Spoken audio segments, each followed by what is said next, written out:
నేను ఖచ్చితంగా ఇది ఆయన తప్పే. ఇంటి దగ్గర నుంచి ఒకడే బయలుదేరాడు, అది ఆయన తప్పే. ఆ తప్పు చేసి ఉండకూడదు ఆయన. మొన్నటి నుంచి కూడా నాకు అదే బాధ కలుగుతుంది. అరే ఒక్కడు ఎందుకు వచ్చాడు ఆయన? ఒక్కడు రాకుండా 4-5 వచ్చి ఉంటే, ఒకవేళ యాక్సిడెంట్ అనుకుందాం, కారులో వచ్చినప్పుడు నాకు యాక్సిడెంట్ అయిందంటే ఇంకొకటి ఎవడైనా కనీసం ఫోన్ చేసే ప్రాణమైనా మిగిలి ఉంటుంది గాడికి. మొత్తం అందరూ ఒకటేసారి చచ్చిపోయారు అనుకోండి, ఇంకా అది దరిద్రం అనుకుందాం. కానీ ఒక 10% అయినా 4 ఉన్నప్పుడు ఏముంటుంది? అవకాశం ఉంటుంది. ఒక్కడున్నప్పుడు అసలు అవకాశాలు తగ్గిపోతాయి. అదే ఏ విదేశాలకైనా వెళ్తున్నారు అనుకోండి, ఇంక వేరే దారి లేదు. అది కూడా విదేశాలకు వెళ్ళినప్పుడు కూడా ఒక అవకాశం ఉంది, ఎందుకంటే ఫ్లైట్లో వెళ్తాం, ఇంకా చాలామంది ఉంటారు. కూలిపోతే అందరూ కూలిపోతాం, దిగితే అందరూ దిగుతాం కదా. అక్కడికి అవకాశం ఉంటుంది. అక్కడ దిగిన తర్వాత మన వాళ్ళు వస్తారు, తీసుకెళ్తారు, అక్కడ అవకాశం ఉంటుంది. వాళ్ళకి తెలుస్తుంది ఏ టైంకి వస్తున్నాడు, ఎప్పుడు వస్తున్నాడు అన్నయ్య. ఎయిర్పోర్ట్కి వెళ్ళిపోతారు, ఎయిర్పోర్ట్కి వెళ్ళి అందరూ రిసీవ్ చేసుకుంటారు, చక్కగా తీసుకెళ్తారు, జాగ్రత్తగా చూసుకుంటారు అక్కడ ఉన్నంత వరకు. తర్వాత మళ్ళీ వాళ్ళే సాగనంపుతారు దగ్గరుండి, ఎక్కడికైనా విదేశాలకు వెళ్ళినప్పుడు కూడా. ఈ సభలకు వెళ్ళినప్పుడు కూడా అంతే, చుట్టూతో మన వాళ్ళు ఉంటారు, వచ్చి రాగానే స్వీకరిస్తారు. అయ్యో సేవకుడు వచ్చాడు, తీసుకెళ్తారు.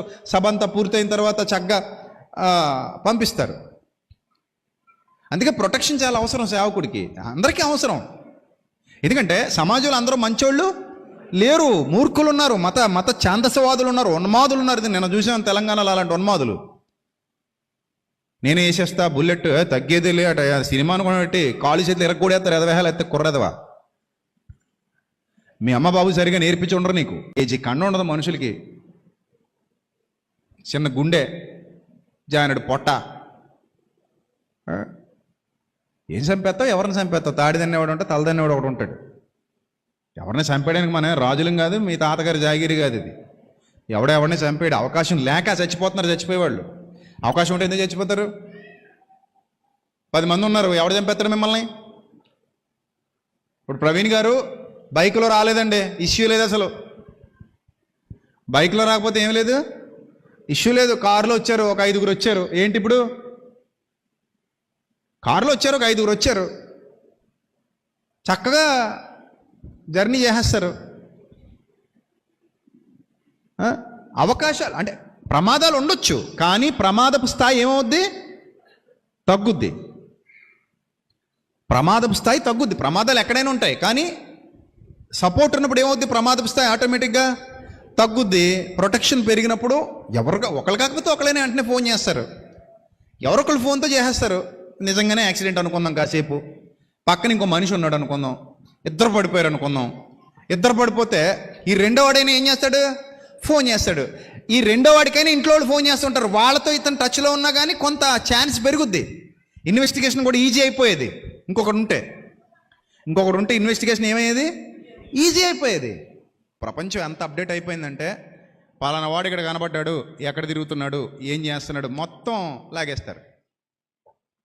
మొత్తం ఎక్కడికి వెళ్ళినా సరే అది వచ్చేస్తుంది అలాగా.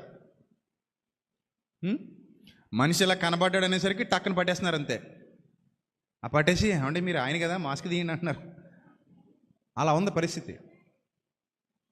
కాబట్టి ఇప్పుడు ఇంత టెక్నాలజీ డెవలప్ అయిపోయినప్పుడు ఆయన చేసిన అతిపెద్ద తప్పు ఏంటంటే ఒంటరిగా రావడం. ఇచ్చేశారు ఛాన్స్, ఎవరు పడితే వాళ్ళకి ఛాన్స్ ఉంది. ఇప్పుడు అది జరిగిందా జరగలేదా మనకు తెలీదు.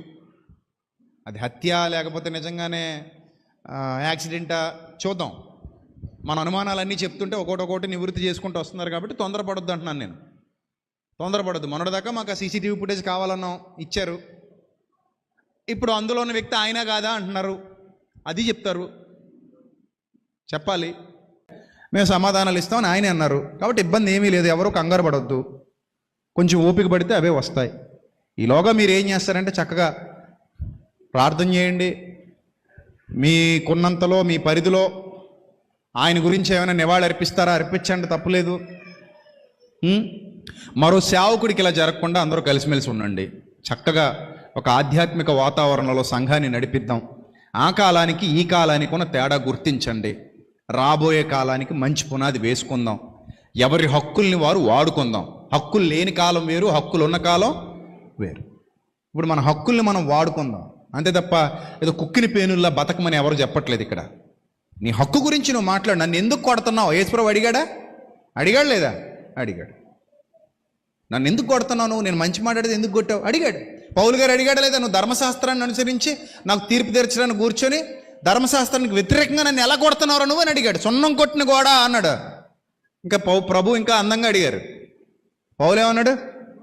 సున్నం కొట్టిన గోడ, దేవుడు నిన్ను కొడతాడు అన్నాడు. అది నిజమే, ఏదో జరిగింది అనుకుందాం కదా. ఇది ఊహాగానాలు సుమా, నేనేం డిక్లేర్ చేయట్లేదు.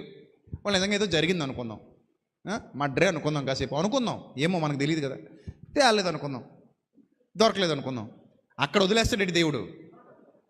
నీ నీ క్రియల ప్రతిఫలాన్ని నువ్వు ఖచ్చితంగా అనుభవించి తీరాలి. ఇలా ఎవ్వరు కూడా చింతొద్దు, బాధొద్దు, భయం వద్దు. ముఖ్యంగా మీరు అందరూ కలిసి ఉంటే ఎవ్వడు మిమ్మల్ని ఏం చేయలేడు, అందరూ చక్కగా ఫోన్స్ అందరూ ఒకరితో ఒకరు మాట్లాడుకుంటూ ఎప్పటికప్పుడు అవైలబుల్గా ఉంటూ మీరు ఎక్కడికైనా బయలుదేరేటప్పుడు, ముఖ్యంగా సేవకులకి చెప్తున్నాను, ఇది బిట్టి కట్ చేసి పెట్టుకోండి. ముఖ్యంగా సేవకులందరికీ, బలమైన విశ్వాసులకి, నాయకులకి, పెద్దలకి చెప్పేది ఏంటంటే, మీరు ఎక్కడికైనా వెళ్ళేటప్పుడు మీ వాట్సాప్ లొకేషన్ మీ బంధువులకో, స్నేహితులకో, మీకు ఇష్టమైన వాళ్ళకో లేదా మీ గ్రూపులోనో షేర్ చేసేయండి. అందులో లైవ్ లొకేషన్ అని ఉంటుంది, అది పెట్టేసి వెళ్ళిపోండి. మీరు వెళ్ళేటప్పుడు వాళ్ళు చూస్తూ ఉంటారు. ఎక్కడికైనా వెళ్ళేటప్పుడు ఒంటరిగా వెళ్ళకండి, ఎవరొకరిని తోడు తీసుకుని వెళ్ళండి. ఎక్కడికైనా వెళ్ళేటప్పుడు కొంచెం ప్రొటెక్షన్గానే ఉండేలా చూసుకుని వెళ్ళండి. అలాగే ఎవరి మీద ఎలాంటి అనుచిత వ్యాఖ్యలు వద్దు, అలా చేసే వాళ్ళను సపోర్టు చేయొద్దు. మన గురించి మనం గొప్పగా చెప్పుకుందాం అంతే, ఇతరుల గురించి మనకు అవసరం లేదు. మన విశ్వాసం గురించి మనం గొప్పగా ప్రకటించుకోవచ్చు, తప్పులేదు. ఇతరుల గురించి మనకు అవసరం లేదు. అలాగని మన హక్కులు ఎవడైనా కాలు రాస్తుంటే మౌనంగా కూర్చోవద్దు. అందరూ కలిసి ఉద్యమించండి, అందరూ కలిసి పోరాడండి, అందరూ కలిసి న్యాయం కోసం ప్రశ్నించండి. మీ ఐక్యతే మీకు సమస్తాన్ని తెచ్చిపెడుతుంది. మీరు ఐక్యంగా లేకపోతే ప్రతోడికి లోకువైపోయే పరిస్థితి దాపురిస్తుంది. కాబట్టి సంఘాలన్నీ ఏకంగా ఉండండి, సత్యానికి కట్టుబడండి. దేవుడు మిమ్మల్ని, మీ కుటుంబాన్ని బహుగా దీవించి ఆశీర్వదించునుగాక. ఆమె. ప్రవీణ్ గారి విషయంలో కలిగిన బాధ ఏంటంటే ఆయన ఒక్కడొచ్చి ఉండకూడదని.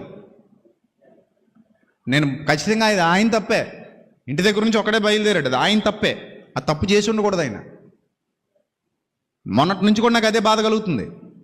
అరే ఒక్కడు ఎందుకు వచ్చాడు ఆయన? ఒక్కడు రాకుండా 4-5 వచ్చి ఉంటే, ఒకవేళ యాక్సిడెంట్ అనుకుందాం, కారులో వచ్చినప్పుడు నాకు యాక్సిడెంట్ అయిందంటే ఇంకొకటి ఎవడైనా కనీసం ఫోన్ చేసే ప్రాణమైన మిగిలి ఉంటుంది గాడికి.